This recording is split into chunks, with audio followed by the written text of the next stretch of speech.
জয় রাধে। যদি আমি সদ্গুণ উপলব্ধি করতে পারি, সৎ মানুষের ধর্ম হচ্ছে সুন্দর জিনিসটা লক্ষ্য করা। আমি যদি অসৎগুলো গ্রহণ করি তাহলে আমার মধ্যে সেই অসতের বাসা বেঁধে থাকবে, তাহলে আমার বদন দিয়ে সেই অসৎ বাক্যগুলোই বার হবে। সৎ মানুষের ধর্ম হচ্ছে সৎ জিনিস গ্রহণ করা।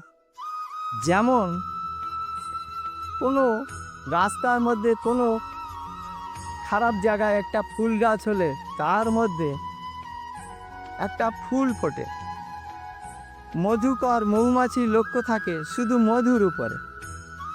সে বিচার করে না যে এই ফুলটা কোথা থেকে হয়েছে, তার গোড়ায় কি নোংরা আছে, এই নোংরা বিচার করে না, তার লক্ষ্য থাকবে শুধু মধু আহরণ করা। নিতাই গৌর হরি হরি হরি বল। জয় শ্রী।